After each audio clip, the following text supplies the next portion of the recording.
Olá pessoal, tudo bem com vocês? Me desculpem aqui o atraso, mas a boa notícia do meu atraso é que nós voltamos aos nossos atendimentos. Estamos atendendo apenas 2 dias na semana, poucos pacientes por dia, com horários bem espaçados entre os pacientes, tomando todas as medidas necessárias no combate ao coronavírus. Eu atendo de máscara, solicito que os pacientes, quem puder também, venha de máscara, temos álcool gel disponível para todo mundo. Solicitamos que os pacientes nem se atrasem e nem se adiantem muito, para que não fique mais de um paciente na nossa sala de espera. E nós também pedimos sempre que for possível para não virem com acompanhante, ou no máximo um acompanhante só por pessoa, tá, gente? Pra gente não ter nenhuma aglomeração por aqui. E o nosso assunto de hoje, como nós já tínhamos começado a falar na semana passada, sobre a cirurgia transformadora milagrosa que veio revolucionando tudo que é a cirurgia bariátrica. Ela permitiu, então, que muitas pessoas que tinham sonho da perda de peso, de recuperar a saúde, a autoestima, pudessem atingir esse sonho.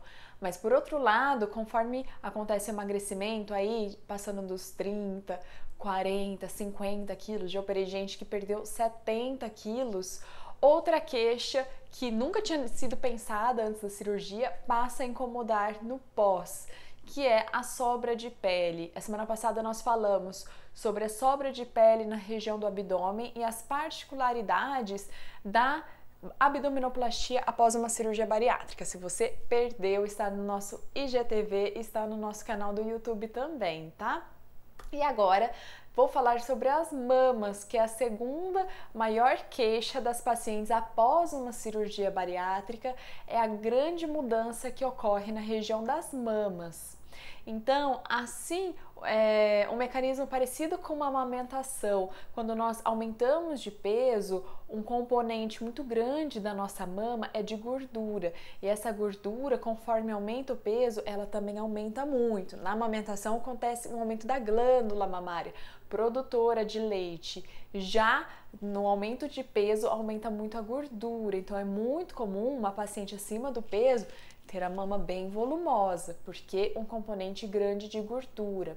E conforme essa gordura vai aumentando, a pele vai precisando se esticar para acomodar toda essa região de crescimento das mamas. E quando esse aumento é muito grande, muito súbito, que é o que acontece também na puberdade após a menstruação, ocorre também com aumento de peso muito súbito. O que acontece? A pele estica de uma vez e pode acontecer uma quebra das fibras elásticas da pele, o que causa as famosas estrias. Por um lado, isso é um mecanismo maravilhoso da nossa pele de compensação, dela conseguir esticar um pouquinho mais, para que não haja uma rachadura da pele, uma ferida, uma infecção, ela se mantém íntegra, porém com as suas fibras rotas, que acontecem então cicatrizes nessa pele, formando as estrias. As estrias, infelizmente, são cicatrizes e elas dificilmente irão embora. Existem diversos tratamentos estéticos para melhorar a aparência dessas estrias,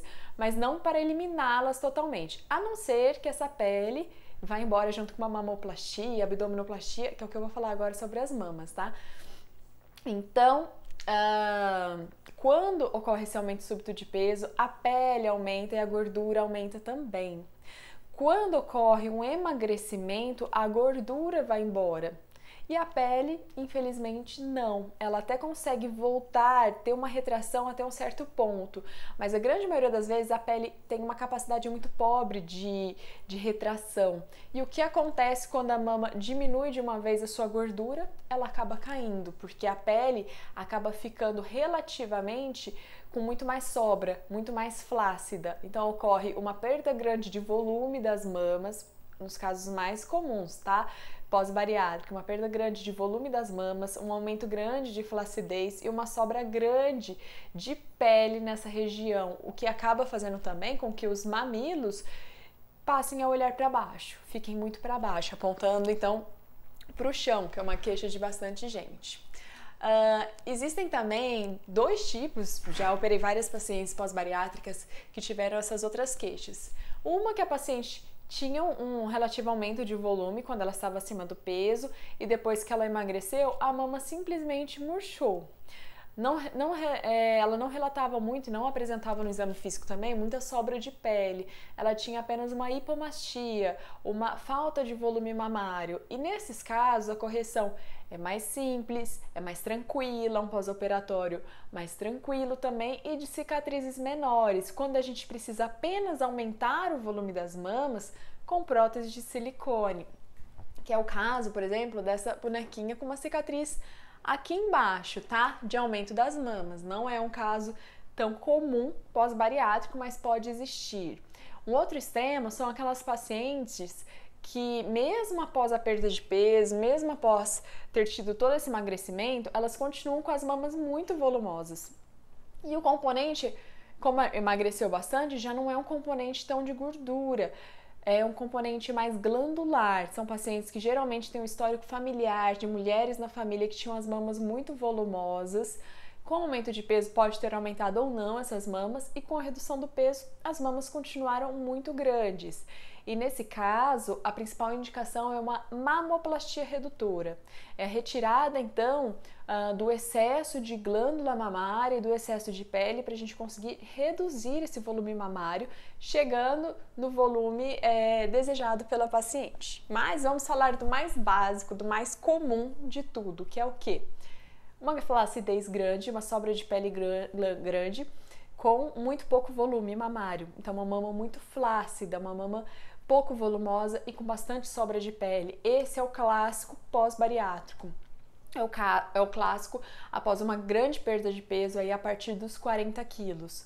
E a principal indicação nesses casos é a mastopexia com a inclusão de implantes mamários de silicone, com a inclusão das próteses.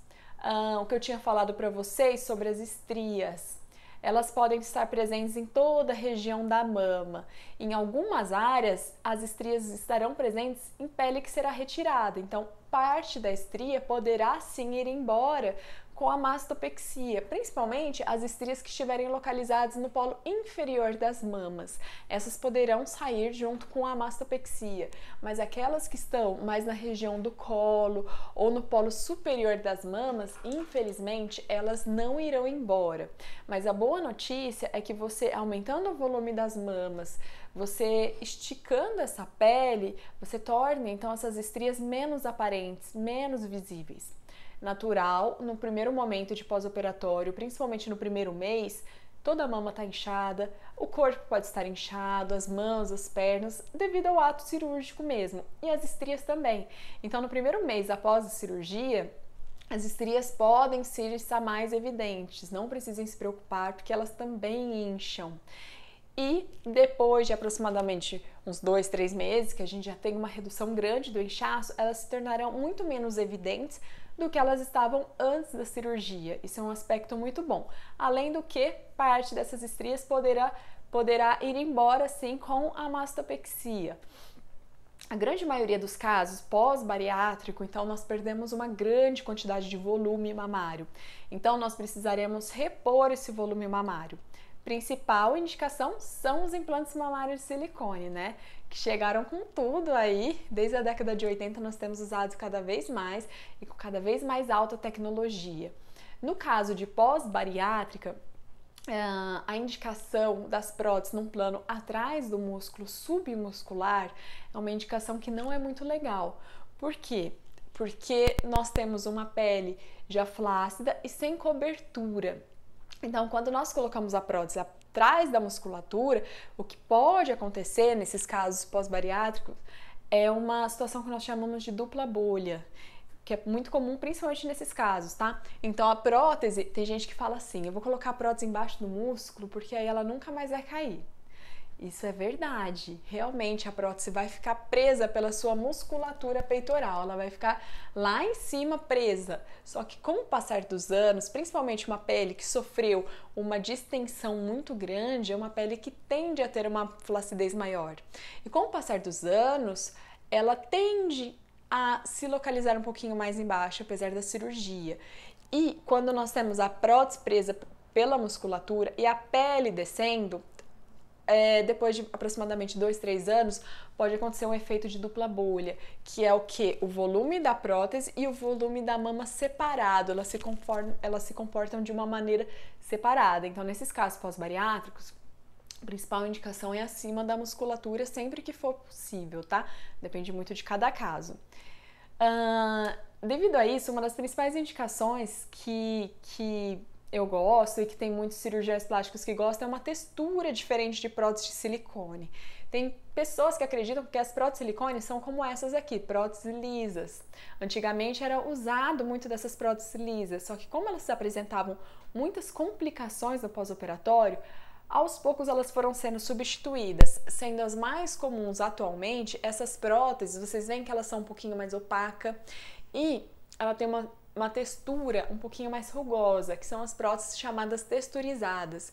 Elas reduziram bastante o índice de contratura, de rotação, que é da prótese rodar dentro do tórax da paciente. Mas nós temos ainda uma outra categoria de textura das próteses de silicone, uma um pouquinho mais superior quanto à adesão, que são as próteses de poliuretano. Não é esse formato que eu gosto muito não, tá? Esse aqui é o formato em gota, eu prefiro o redondo. Só para mostrar uma textura diferente. Ela é ainda mais opaca e ela tem uma rugosidade ainda maior. Qual que é o principal objetivo dela? Ela é um pouco mais endurecida, o que se torna mais natural no tórax, menos visível, menor o risco de rotação, que eu falei para vocês, e menor o risco também de, com o passar do tempo, essa prótese ir descendo também devido à gravidade.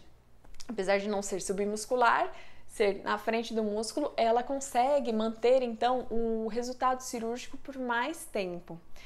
Então, prótese de silicone, o volume, principalmente para os casos pós-bariátricos, que tem uma pele mais amolecida, é uma pele que não consegue sustentar grandes pesos. Então, o que eu indico, lógico, dependendo de altura da paciente, de tórax, de desejo da paciente, de várias situações, mas são próteses que tenham no máximo 350 ml, para que esse resultado seja o mais prolongado possível. Então, a mastopexia com prótese, ela vai ter 4 principais objetivos. O primeiro, aumentar o volume com as próteses de silicone. O segundo, elevar os mamilos. Então, os mamilos que estavam olhando mais para baixo, o correto é que eles estejam centralizados na prótese. Então, o correto de um mamilo é que ele esteja no centro da prótese. Prótese bem aqui no centro.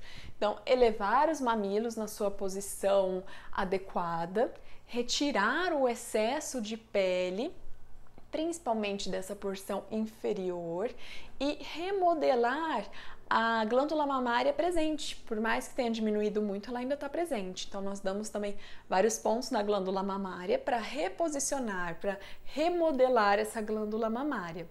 A cicatriz final dessa cirurgia, na grande maioria dos casos, principalmente no pós-bariátrico, é a que nós chamamos de periareolar mais T invertido. Tem gente que fala, o T invertido, que é muito comum as pessoas falarem, mas não é só o T invertido, nós temos também uma cicatriz periareolar que permite, então, essa elevação do mamilo para sua posição adequada, tá? Resultando, então, nessa cicatrizinha T invertido. No começo ela fica muito marcada, muito evidente, como qualquer cicatriz no nosso corpo. Com o passar do tempo, principalmente após 1 ano a 1 ano e meio, ela se torna cada vez menos evidente, até que ela praticamente não seja perceptível, que é esse nosso objetivo, cuidando muito bem das cicatrizes, os curativos, o uso de sutiã cirúrgico adequado, tudo isso, tá bom, gente?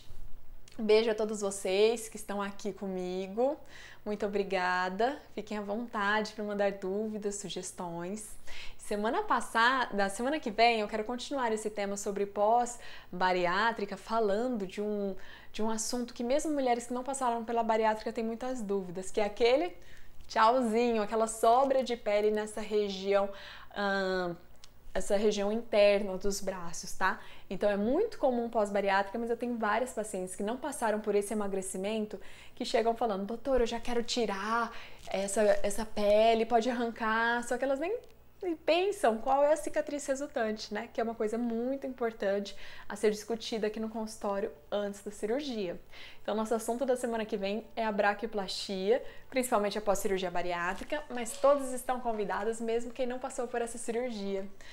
Muito obrigada, gente. Voltamos nossos atendimentos aos poucos, com todos os cuidados exigidos, tá bom? Um beijo, fiquem com Deus e se cuidem, tá? Beijão, gente!